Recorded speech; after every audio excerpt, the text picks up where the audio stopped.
Në vitin e 7 të profecisë, pra që do thotë 7 vite pasi profetit të Zotit Muhammedit a.s. erdhi Gjibrili dhe sinjalizoi se tashmë ishte i përzgjedhur prej Allahut të lartësuar me misionin më fisnik dhe më madhështor që ekziston, të merrte prej Allahut dhe pastaj ta përçonte dhe ta transmetonte tek njerëzit.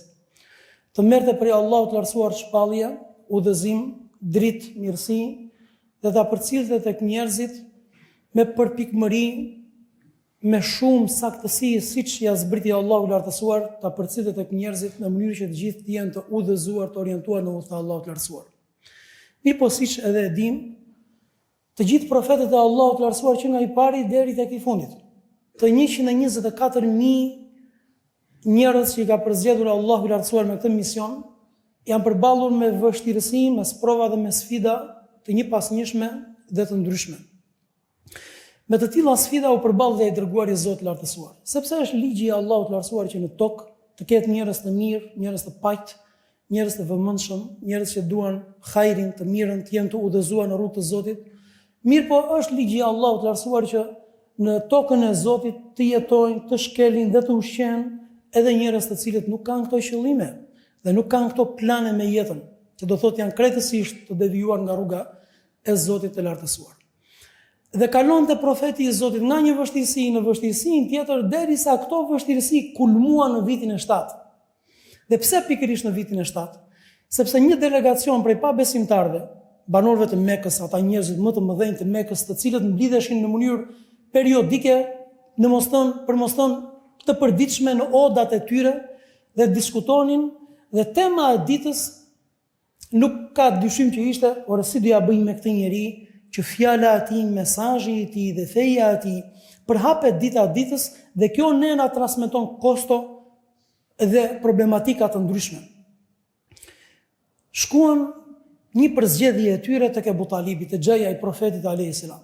Dhe xhaja i profetit Abu Talibi, njëri prej njerëzve më madhështor të Mekës në atë kohë, ai i cili ja kishte dhënë besën dhe fjalën nipit të dërguarit të Zotit Muhammed alayhis salam se do ta mbronte, do ta ndihmonte me mish, me gjak, me pasuri, me çfarë të kishte mundësi. Mirë po ishte i moshuar, i thyer në moshë, 80 kusur vjeç. Shkojnë dhe vendosin në trysni dhe në presion të madh duke i thënë, do marrësh masa me nipin tënd, apo ne ti thyem dhe adetet, të mos i marrim fare më në konsiderat dhe adetet, ti cënojmë dhe shenjtërit, dhe pastaj dim ne se si merremi me nipin tënd. Nipi ishte i dërguari i Zotit Muhammedi alayhis salam. E thret Abu Talibi dhe i thot, o Muhammed sallallahu alaihi wasallam, a nuk ka ndonjë hapësirë, a nuk ka ndonjë mundësi që të gjesh një pikë të përbashkët, një dakordsi me këta njerëz të cilët duam apo nuk duam, ne jetojmë me ta, jemi rritur në mesin e tyre apo ata në mesin tonë, bashkarisht. A nuk ka mundësi pra ti të shohësh, ta studiosh fen tënde, ndonjë pikë të përbashkët, të sikur të heqësh pak dorë, të tolerosh pak nga diçka prej parimeve apo prej fesë tënde, në mënyrë të gjejmë një gjuhë të përbashkët dhe të jetojmë këtë gjithë në paqe. I thot profeti i Zotit Muhammedi alayhis salam, ajo gjë që ata kërkojnë, bie krejtësisht ndesh me parimet e fesë. Bien krejtësisht ndesh me parimet e njerëzllëkut. Nuk mundem, absolutisht, madje le të kenë në dorë ta potencialin dhe fuqinë dhe numrin dhe gjithçka tjetër, madje or xhaja im.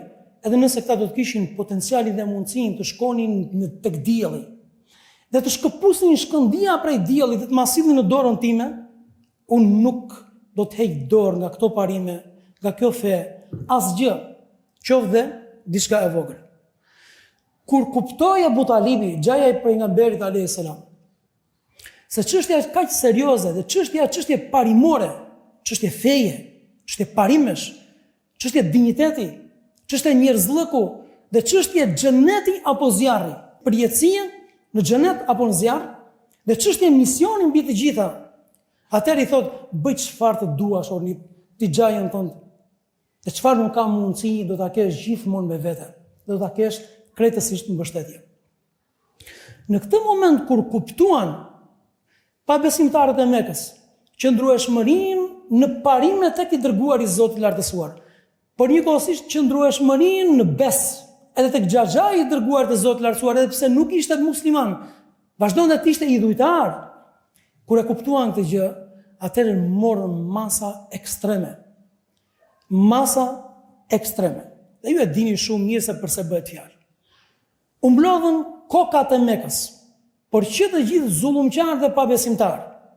Dhe shkruan një dakordsi, një marrëveshje në një flet dhe firmosën që të gjithë, ku thelbi dhe mesazhi i kësaj dakordsie ishte: ne do t'i bojkotojmë këta njerëz që janë besimtar, pra të dërguarin e Zotit Muhammedin alayhis salam, dhe gjithë familjarët e tij, dhe gjithë ata që e mbështesin, dhe gjithë ata që përkasin fesë të tij, do ta bojkotojmë në të gjitha format dhe në gjitha dimensionet. Nuk do të komunikojmë me ta, nuk do t'i përshëndesim.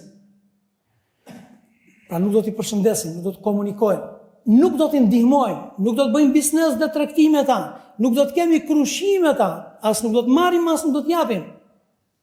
Madje do të bëjmë presion dhe kemi shpallur luftë të hapur derisa të mposhten dhe derisa të heqin dorë nga parimet e tyre, dhe nëse ne do të jemi serioz në të dakordsi, ata nuk do të gjejnë rrugëzidhje, veçse do të dorëzohen, sepse vjen një moment që edhe njeriu më i fortë dhe më i qëndrueshëm sipas tyre, vjen një moment që edhe ai dorëzohet dhe thyhet. Dhe shkruan këtë dakordsi, dhe shkruan këtë bitaka, këtë fletushk, këtë marrëveshje. Dhe sa gjë shëmtuar ishte. Dhe filluan dhe e zbatuan atë, implementuan atë. Dhe që të gjithë me fanatizëm. U detyrua pejgamberi alayhis salam me Abu Talibi, pra Xhaxhai pejgamberit alayhis salam, njerëzit e fisit dërguar të Zotit lartësuar, dhe thanë çfarë do bëjmë. U strehuan që të gjithë, u mblodhen që të gjithë tek Shi'bu Abu Talib, tek Gryka, tek Lugina, tek lagja e fisit të profetit të Zotit, e dy fiseve të pejgamberit alayhis salam. Sepse kryesisht aty ishin përqendruar shtëpitë e familjarëve dërguar të Zotit lartësuar. Edhe të tjerë, nëse ishin të shpërndar diku në qytet, u transferuan aty, dhe të gjithë ata që tashmë ishin të bojkotuar, u mblodhen në këtë Gryk, në këtë Lugin, dhe e dini se sa kanë jetuar aty. Të plotësisht në embargo, në rrethim, në izolim. 3 vite. Jo 1 dhe 2 apo 3 muaj, por 3 vite kanë jetuar në këtë gjendje.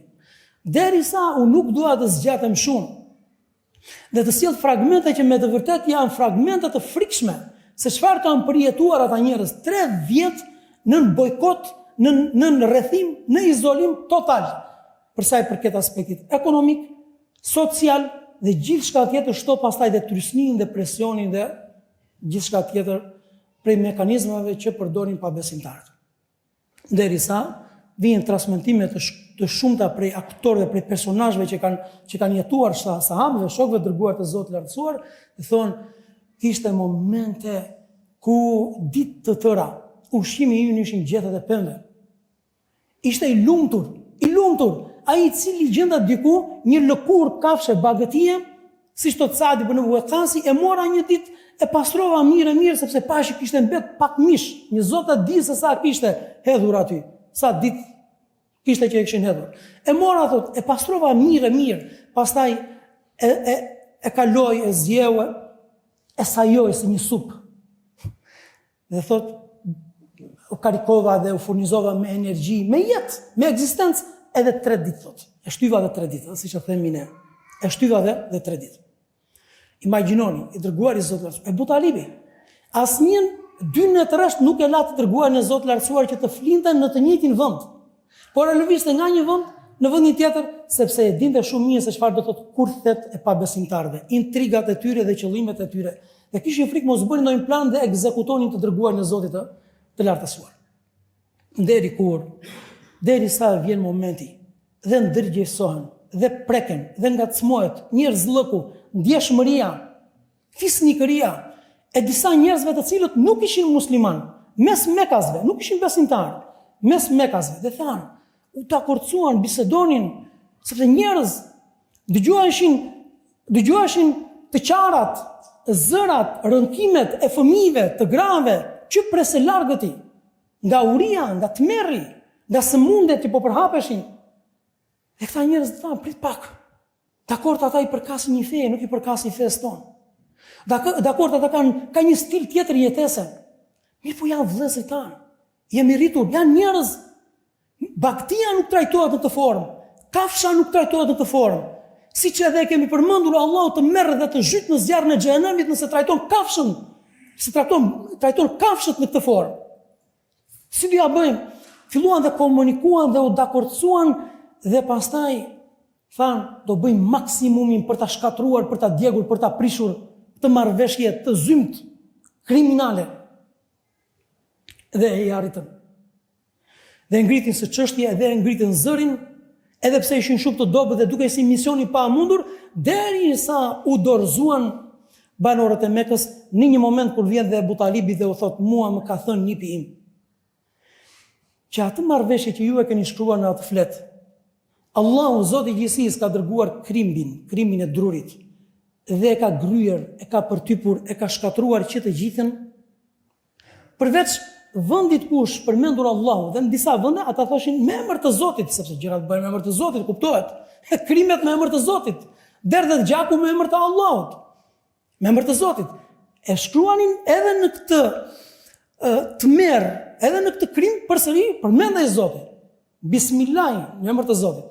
E kishte gryer që të gjithin krimi I drurit përveç atje ku përmendej Allah, emri I Allahut të lartësuar. Thot, nipi im ka treguar se I shpallur prej Allahut të lartësuar, që kjo marrëveshje që keni bërë sot nuk ekziston. Mirë po ekziston diçka prej gjurmës së saj. Shkoni dhe hetojeni, konstatojeni. Nëse nipi im gënjen, unë u adorzoj. Sfid. Nëse gënjen, askush nuk e kishte parë se çfarë kishte ndodhur, sepse unë nuk e përmenda, e kishin shkruar dhe e kishin kyçur brenda qabes për t'i dhënë dhe formën e shenjtërisë. Për t'i dhënë, pra edhe në emër të Zotit e shkruar, por edhe brenda qambes në emër të për t'i dhënë edhe nuanca shenjtërie. Nëse nipi im gënjen, nuk thotë vërtetën, atëherë unë u adorzoj. Sfid, por njëkohësisht dhe argument I madh që pasi e pan dhe dëshmuan të besonin, por ati që ja vullos zemrën Allahu lartësuar dhe ati që nuk I do Zoti I gjithësisë udhëzimin, edhe nëse I shikon që të gjitha argumentet e qiejve dhe tokës, s'ka për të besuar. Prandaj duhet kuptojmë se çfarë mirësie dhe madhe na ka bërë Allahu lartësuar me udhëzimin që na ka dhënë. Çfarë ndodhi? Hapin derën e qafës, hyn aty, e marrin dhe shohin tekstualisht siç u kishte përshkruar I dërguari I Zotit lartësuar nëpërmjet Abu Talibit. Në këtë moment ra argumentimi I tyre, u dorëzuan dhe mbaroi bojkotimi, embargua, shtetërrëthimi, izolimi I besimtarëve, të cilët duruan 3 vite. Orë të nderuar.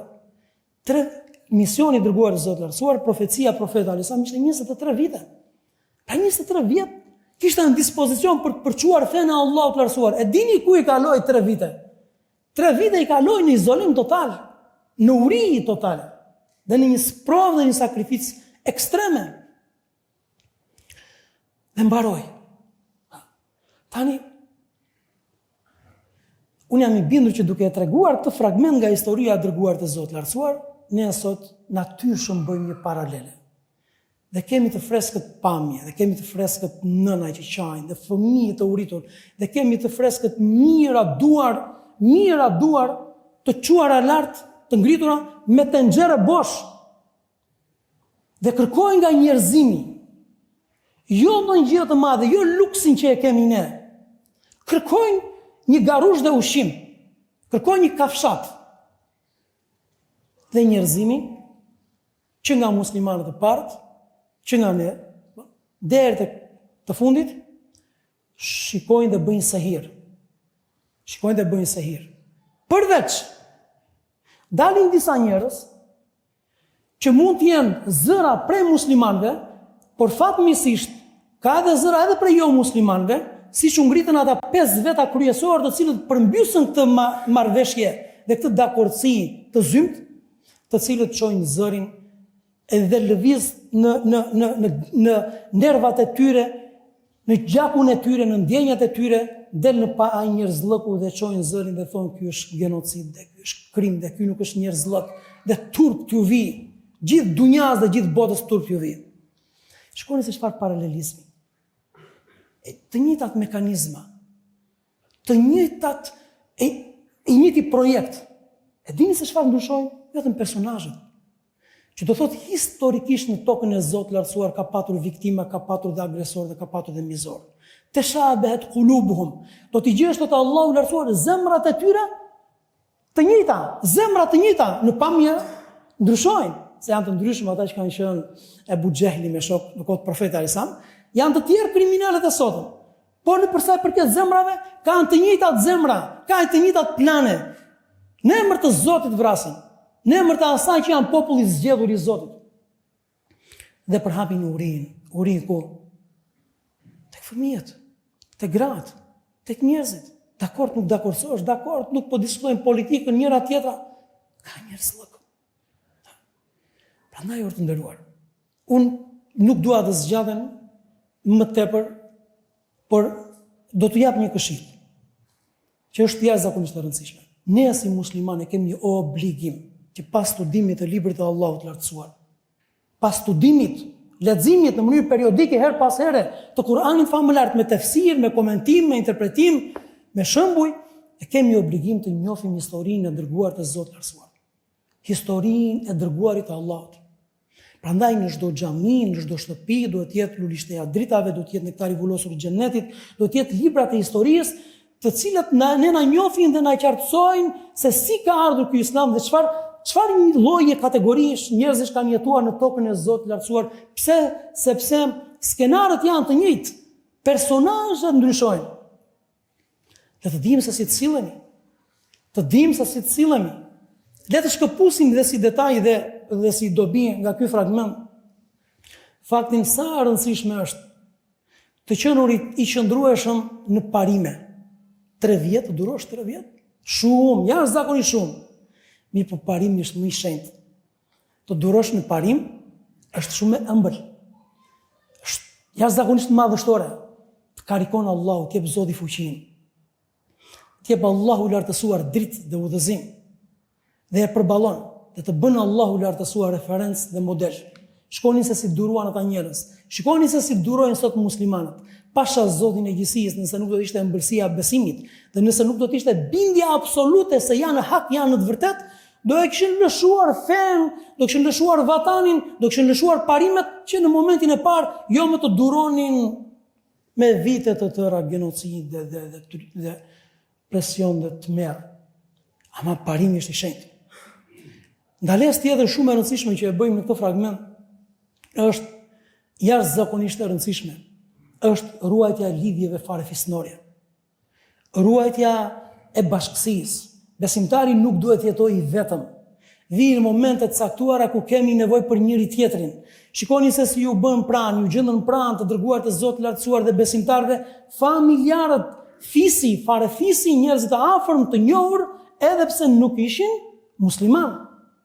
Prandaj ne shohim që pas adhurimit të Allahut të lartësuar dhe pas çuarjes në vend të simboleve të caktuara të kësaj feje, është ruajtja e lidhjeve farefisnore dhe është vllazëria dhe uniteti dhe të qenurit si një trup i vetëm në një bashkësi mes muslimanëve është jashtëzakonisht e rëndësishme, sepse me vëllezër dhe me bashkësi dhe me familjarë dhe me farefis kalohen dhe provat më të vështira dhe i vetëm ti nuk kalon dot as provat më të lehta.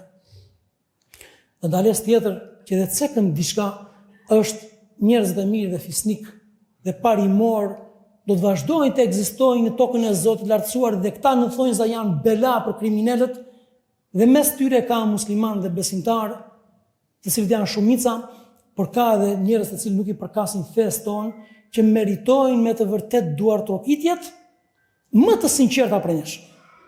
Ata njerëz të cilët derdhin lot për fëmijët, për gratë, për të moshuarit, për besimtarët, edhe pse me të vërtet nuk i përkasin fesë të tyre, nuk i bashkon një fe. Edhe diçka dhe me këtë përfundoj, wa asa an takrahu shay'an wa huwa khairun lakum. Do të që diçka konsideroni të keqe, thot Allahu lartësuar, mirë, po ajo është e mirë. E di se çfarë ndodhi pas 3 viteve? Duke sikur 3 vite ishin pezullim i davetit, pezullim i aktivitetit, apo sikur këto 3 vite mori revansh të madh pa besimtarët, avancoi kufri, mohimi dhe pa besimtarët dhe muslimanët dukeshin sikur ishin drejt shuarjes, apo jo? Njëjtë, bëjmë sot paralelen siç mund të bëjmë paralelizëm sot me me vëllezërit dhe motrat tona sot në Palestinë. E dini se çfarë ndodhi? U aktivizua ndërgjegja njerëzore. U aktivizua siç u aktivizohet sot ndërgjegja e botës e njerëzve. Kuptojnë se kush është kriminali, dallohet kush është kriminali ndaj viktimës. Bëhet dallimi. Që deri në këto momente nuk është çudi të jetonin bashkë dhe nuk është çudi që të ishte më i avantazhuar kriminali apo të ishte akuzuar viktima. E dini se çfarë ndodhi pas 3 viteve të bojkotit dhe të izolimit të muslimanëve? Shpërtheu daveti Islami. U tërhoq vëmendja e njerëzve, sidomos e haxhilerëve që vinin për të kryer haxhin. Thoshin çfarë po ndodh? Interesoheshin. Çfarë po ndodh? Cili është aktualiteti në Mekë? Aktualiteti në Mekë, po. Kanë mbledhur disa njerëz që besojnë se Allahu Zoti është një i vetëm dhe besojnë Zotin një të vetëm, i kanë izoluar në një luginë aty në një gryk dhe nuk nuk i ushqejnë, kanë bojkotuar dhe kanë bërë embargo totale. Kush e ka bërë diçka të tillë? Ata që njiheshin deri dje në mesin e arabëve në gadishin arabik si fisnik dhe si bujar dhe si ushqenin haxhilerët e ishin njerëz me fjalë që bënin gara për bujari, sot torturonin njerëzit për kafshatën e gojës. U tërhoq vëmendja e kujt? E njerëzve të thjeshtë që ndoshta nëse nuk do të ishte kjo situatë, do të vinin, do ta kryenin ritualin, do të ktheheshin në vendin e tyre dhe nuk do të interesoheshin fare as për Islamin, as për Muhammedin alayhis salam dhe as për besimtarët. Prandaj ka hajër në çdo situatë që vjen prej Allahut. Mirë, po ajo që i takon besimtarit është të jetë njeri, të jetë i njerëzishëm, të ketë ndjenja, të ketë lot, të ketë solidaritet dhe gjithmonë ولا تركنوا إلى الذين ظلموا فتمسكم النار. Kur mos u bëni palë me zullumqarin, se do t'ju preki zjarri, thot Allah. Kur mos u bëj palë me zullumqarin. Edhe nëse në momentet caktuara zullumqari është musliman, prej tij ka buruar zullumi, kur nuk bëhemi palë me të. Edhe nëse në momentet caktuara zullumqari është babai tim, është fëmia tim, kur nuk bëhem palë me të. Sepse Allahu lëshuar thotë la terkenu ila alladhina zalamu. Asnjëherë mos u bëni palë me kriminalët, me zullumqarët, sepse do t'ju preki zjarri. Prandaj këto janë situata të cilët qartësojnë dunjan, botën, njerëzimin, se nga do të anojnë me këto të bëhen palë. Dhe asnjëherë nuk e mashtron besimtarin parimor dhe njeriu në njerëzishëm parimor as fuqia, as pushteti dhe as avancimi në dimensiona apo në forma të caktuara. Por gjithmonë Zoti i Madh, Allahu i Lartësuar, është me atë që është më të drejtë. Me atë që është më të drejtë. A bëf Zoti i gjithësisë që gjithmonë të jemi parimor, dhe të jemi besimtarë, dhe gjithmonë të jemi të njerëzishëm, të jemi me ndjenja. Na bëft Allahu i Lartësuar që gjithmonë të jemi ndihmues të vërtetës dhe gjithmonë të jemi të solidarizuar me ata njerëz të cilët janë të vërtetën. Dhe Allahu i Lartësuar largoft prej dunjas në përgjithësi dhe prej muslimanëve në veçantë, sepse ata janë sot më viktimat në tokën e Zotit. Allahu i largoft një orë më parë zullumin, padresinë, të merrin, urinë, sëmundjen dhe gjithçka prej sikleteve, të mos i harrojmë nga duat tona dhe të jemi gjithmonë vigjilent, dhe gjithmonë prej atyre skenarëve që na qarkullojnë për dishmërinë tonë, besimtari merr mësim si i ndriçuar dhe i orientuar me dritën e Zotit të Lartësuar. Allahu ju ruajt, Allahu ju mbuloft me mirësitë e tij. Aqulu ma tasma'un, astaghfirullaha al-azim li wa lakum.